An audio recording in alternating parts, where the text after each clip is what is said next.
And now you listen to me. What happened in this country on August of 29th? About 2 months ago, right? August 29th. I was going to the US. I had to cancel it and come back to Ghana because a ruling was going to be made. You listen. The great news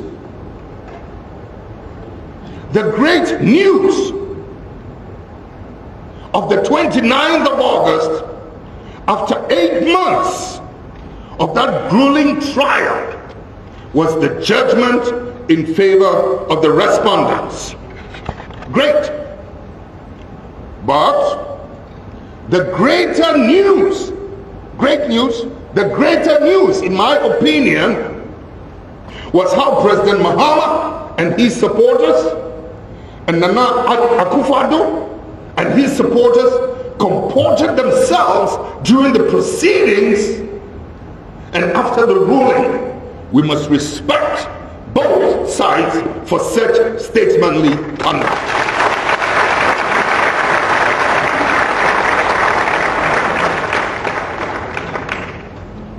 I said the great news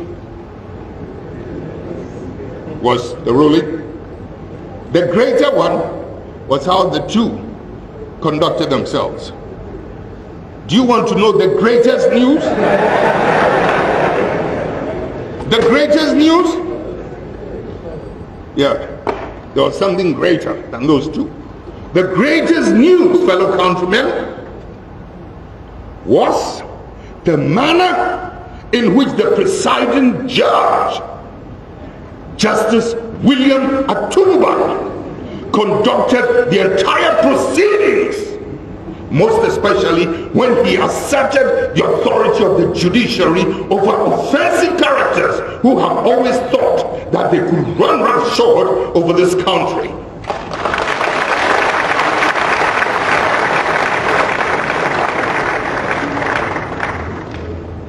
People who have shown nothing but absolute disrespect and persistently keep insulting the intelligence and wisdom of the people of this country. He reined them in. Listen, Justice Atukuba laid before this country the integrity of sacred values and the integrity of his own personal lifestyle. When somebody was suggesting, on account of this work you're doing, shouldn't you be riding a car with bodyguards? And he said, what for? I've been walking all these years. Ladies and gentlemen, this is the man I wish to celebrate today with.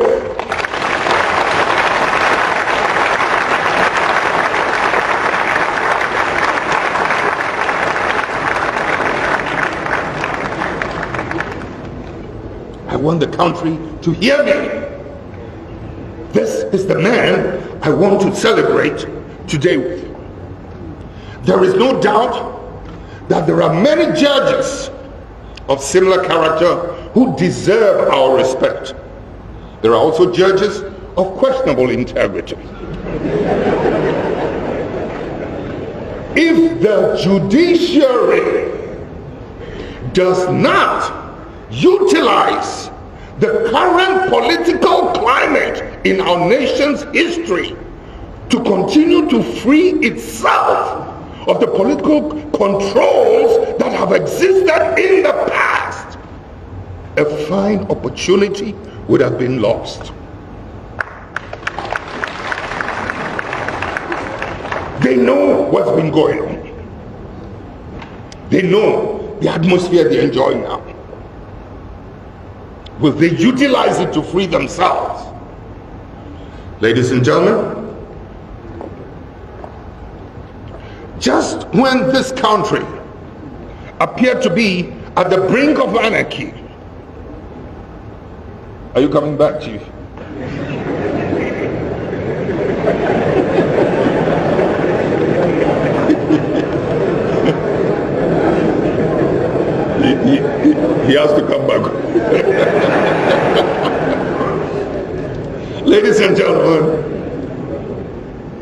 just when this country appeared to be at the brink of anarchy, the tension that was created, the distortions using the media about what was going on during the trial, and the massive tension that it was creating, it was almost as if we were coming close to some explosion.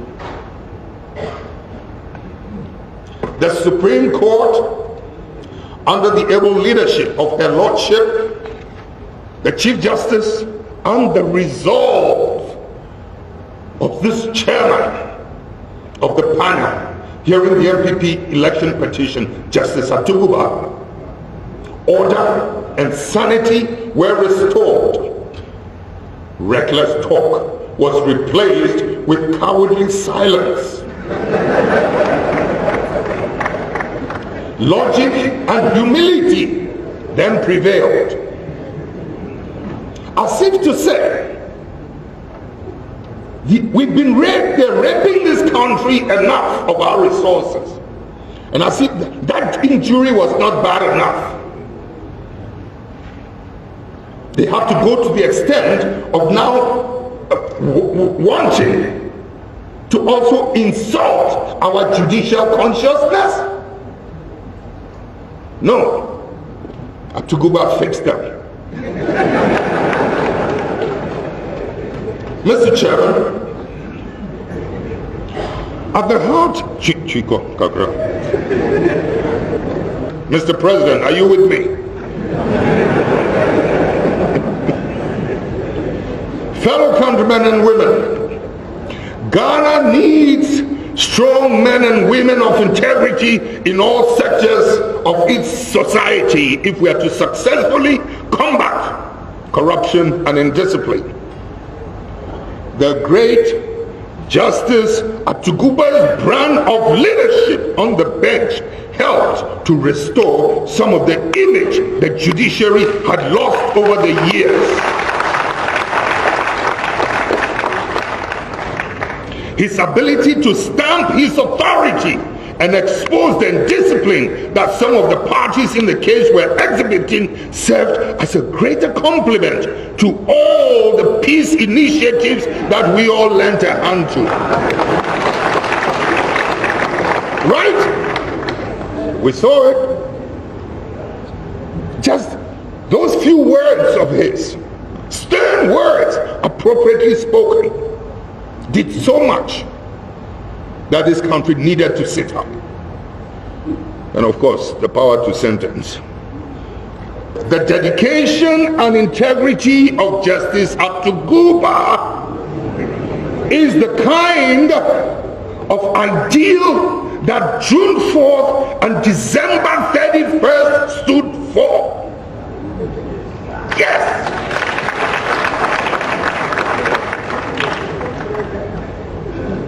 It is unfortunate that rather than celebrate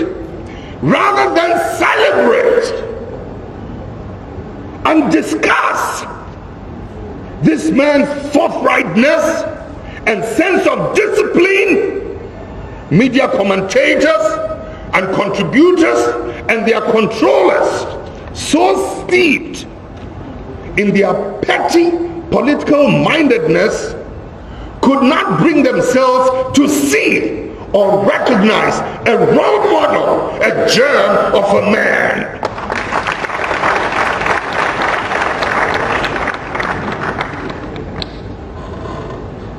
This is sinful. When you see such purity, such beauty, and you cannot recognize it, something is wrong. Ladies and gentlemen, for me, Justice Atuguba is the man of the last decade.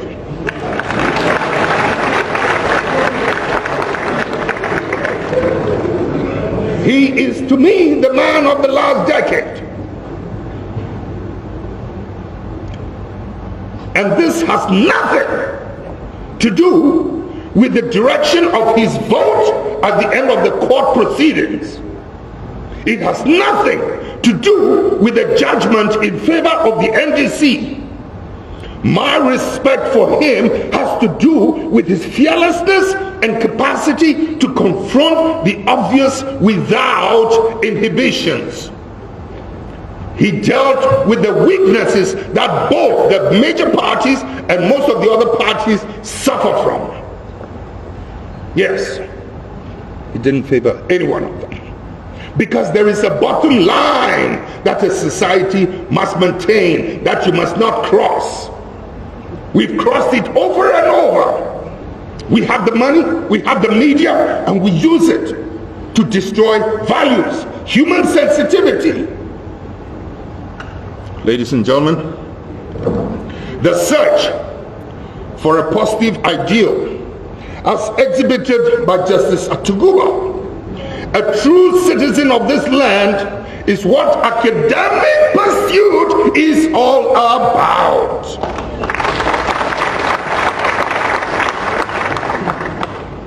At the end of the day, if you do possess the requisite qualification, and you cannot serve humanity if you lack a high sense of idealism and sound moral values like truth and justice, then we have a problem. All your academic brain and laurels, if it is not driven through the purity and the engine of a sense of idealism, through discipline and integrity, I'm sorry, you will become a liability. We need, and we are there, you are there. But somehow we are allowing only a handful of characters from time immemorial who recycle themselves and come back again and come back again and are just, harassing our lives.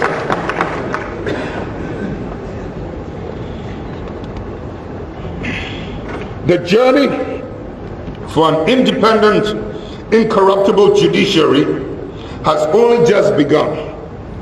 We know and hear of massive corruption also in the judiciary, in lower courts and in commercial courts. Millions of dollars are lost each year due to dubious judgment debts. Cases are settled, many times with influence of bribes. Sometimes national security is compromised by corrupt court rulings. Sometimes crooks can even cause illegal detention of foreign sovereign assets because some judge gave restraining orders. I entreat the Chief Justice and the entire judiciary to reflect soberly on these developments and vindicate the judiciary. Build on your newly established credibility and independence by engaging in a thorough house cleaning exercise to purge the judiciary of real and perceived corruption. I can help you with this exercise because I'm qualified and experienced in house cleaning.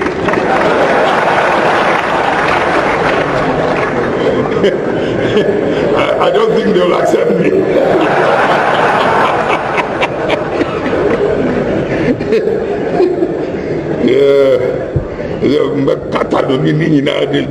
Hello, do you speak Twi?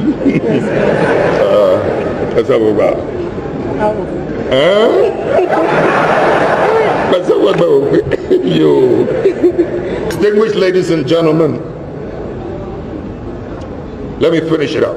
If the poor citizens of this country are to trust that the justice system is for them, and to have faith and trust, and by extension in government, then this justice must not be for sale to the highest bidder in bribes and corrupt practices. Mr. Chairman, distinguished guests, ladies and gentlemen, as Ghana moves through this difficult transition to the age of sustainable and equitable development, how many of us in this room will be counted as part of the inspirational leadership that influenced this journey?